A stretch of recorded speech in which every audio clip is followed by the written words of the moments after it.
100 مرتبہ کا تو وعدہ کر لو گے پڑھیں گے انشاءاللہ. ہاں، اور اس سے انشاءاللہ آپ کو روحانی جسمانی اتنا فائدہ ہوگا، اتنا فائدہ ہوگا کہ آپ سوچ نہیں سکتے. جو دعا مانگو اللہ قبول کرے گا. میرے ساتھ واقعہ ہوا ہے. نواب مسجد میں بیان کرتا تھا. میں اس لیے کہتا ہوں کہ بہت لڑکیاں احمد آباد میں جن کی شادیاں نہیں ہوتی، بہت مرد ہیں جن کی شادیاں نہیں ہوتی، مطلقہ ہیں، بیوائیں ہیں، پریشان ہیں. تو میرے ساتھ جو واقعہ ہے وہ سنا رہا ہوں میں. نواب مسجد سے میں نکلا تو ایک لڑکی حجاب پہن کر کھڑی تھی اور اس نے کہا ابو جی ابو جی ابو جی. اب بھیڑ بھاڑ تھی، عورتیں بھی ہوتی تھی وہاں بیان میں، مرد بھی ہوتے تھے. وہ ایک جملہ مجھے اب تک میرے کان میں گونج رہا ہے، ابو جی ابو جی. اتنا مجھے اچھا لگا اس کا یہ جملہ ابو جی کا.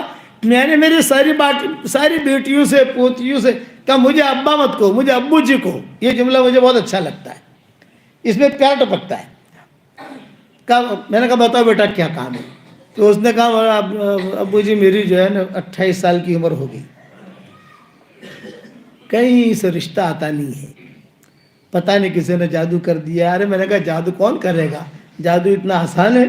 آج کل تو لوگوں نے کوئی معمولی نیند بھی نہیں آوے نا کہ جادو تھی گئی مجھے. معمول سے کوئی معاملہ ہو تو جادو تو بیچارہ اتنا آسان ہوگا کہ جادو کے علاوہ اور بھی لوٹنے والے مولوی لوگ بھی مل جاتے ہیں. کالی بکری لائیو اور کالی مرغی لائیو اور وہ مشکل آئیو.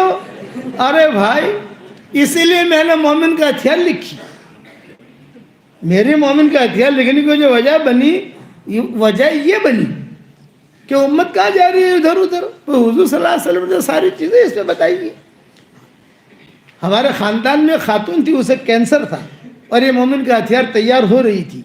اس نے حرم میں قصہ سنایا کہ مولانا یوسف صاحب رحمۃ اللہ علیہ اس کے خواب میں آئے.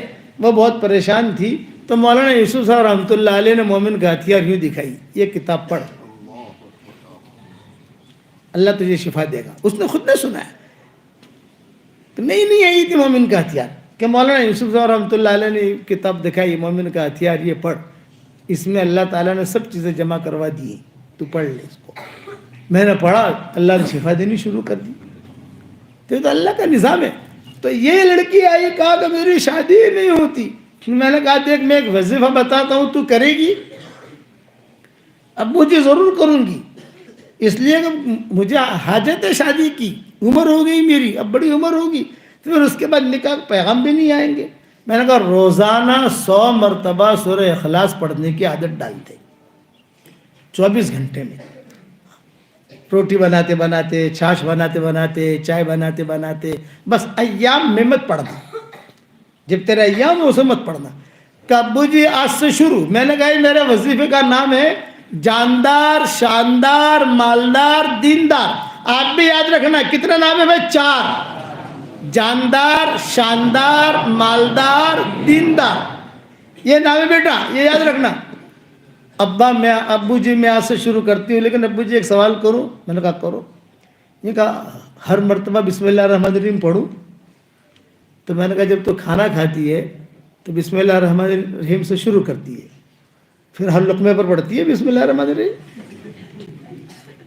اگر ہر لقمے پر بسم اللہ الرحمن الرحیم پڑھی گی تو کھائے گی کیا؟ سمجھے نا بھائی؟ سمجھدار بچی تھی، سمجھ گئی. ہاں سمجھ گئی مولانا. میں نے کہا ہر وقت ضروری نہیں ہے، ایک شروع کرو اس وقت پڑھ لو. 10 مرتبہ پڑھ لیا، 15 مرتبہ پڑھ لیا، چلتے رہے. پھر 15 مرتبہ پڑھنا شروع کیا تھا، 1 مرتبہ اور پڑھ لیا. ہر وقت کھانا کھاتے ہیں تو 1 ہی مرتبہ بسم اللہ پڑھتے ہیں، ہر لقمے پر نہیں پڑھتے. اچھا ابو جی، اب اور گاڑی روانہ ہوئی تو میرے ہاتھ میں تسبیح تھی. میں نے اسے بلایا، میں نے کہا دیکھ بیٹا یہ میری تسبیح بھی جو ہے جاندار، شاندار، مالدار، دیندار ہے. میرا ہاتھ لگا ہے اس کے اوپر اور میں پڑھتا رہتا ہوں، تو یہ تسبیح بھی تجھے ہدیہ دیتا ہوں. وہ بیچاری خوش ہو گئی. میں نے میری تسبیح دے دی اس کو، اب اس نے چوما اور چلی گئی. 1 سال کے بعد میں گیا وہاں نواب مسجد میں، تو وہی لڑکی میری تسبیح یہ لے کر کھڑی ہوئی. بھیڑ تھی، عورتیں بہت تھیں، تو وہی یہ لے کر کھڑی ہوئی ہے. میں سمجھ گیا یار میری تسبیح ہے یہ، اور اس کے ہاتھ میں ایک بچہ ہے. تسبیح میں قریب سے گزرا تو یہ ہلا رہی تھی، ابو جی ابو جی ابو جی. ہاں بیٹا تو کہا جاندار شاندار مالدار دیندار، سارے میرے محلے والوں نے میرا نام ہی یہ رکھ دیا، کہ میرا نام ہی یہ رکھ دیا کہ اس کا نام یہ ہے۔ اچھا بیٹا کیا خوشخبری ہے؟ بولے اللہ نے اس وظیفے کی برکت سے میرا نکاح بھی کر دیا، مجھے بیٹا بھی دیا، شوہر بھی مجھے بہت اچھا دیا، اور اللہ نے مجھے بہت مال دیا۔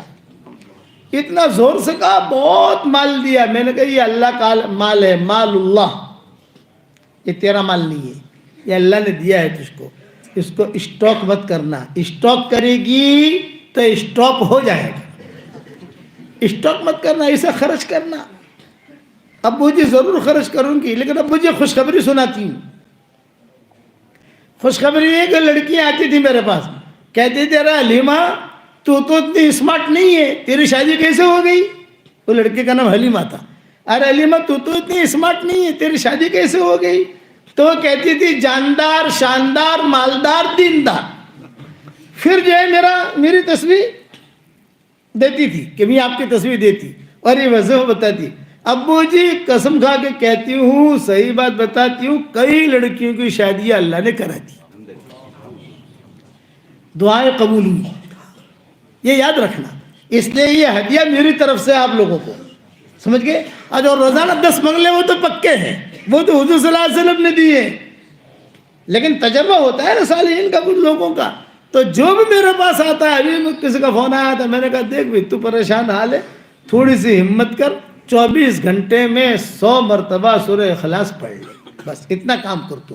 اور آسان طریقہ یہ، ہر فرض نماز کے بعد 20 مرتبہ پڑھ لو، تو آسان ہو گیا۔ سنتوں کے بعد فرضوں کے بعد فرضوں کے بعد سنتیں پڑھ لی، نفلیں پڑھ لی، اپنا مسجد جماعت میں بیٹھ گئے، مشورہ بھی ہو گیا، اس کے بعد جو 20 مرتبہ پڑھ لو، پڑھو گے انشاءاللہ۔ اب یہ میری جو تصویر ہے جاندار شاندار مالدار دیندار، پورے احمدآباد والوں کو تو نہیں دے سکتے، یہ ہمارے محترم بیٹھے ان کو دے رہا ہوں، لو یہ میری طرف سے ہدیہ۔ آپ احمدآباد کے ہو؟ مجادر کے ہو؟ لو واہ اچھا ماشاءاللہ، ہمارے قریب کے نکلے، ابھی میں ان کے وہاں سے جا کر آیا ہوں، چلو آپ کو مل گئی تصویر۔ پڑھتے رہنا چلتے رہنا، پڑھتے رہنا چلتے رہنا۔ تو یہ 10 مرتبہ، یعنی 10 مرتبہ پڑھنے پر جنت میں بنگلہ ملے گا، یہ وعدہ ہے حضور اکرم صلی اللہ علیہ وسلم کا۔ 10 مرتبہ سورہ اخلاص پڑھے بنگلہ تیار، یہ وعدے کی رسول اللہ صلی اللہ علیہ وسلم نے۔ تو میری بات یاد رکھنا، مادی لائن میں کوئی وعدہ نہیں، روحانی لائن میں 100% وعدے۔ نماز پڑھو کامیاب کریں گے، قرآن پڑھو تمہیں کامیاب کریں گے، تہجد پڑھو کامیاب کریں گے، کسی کے ساتھ اچھی طریقے سے بات کرو کامیاب کریں گے۔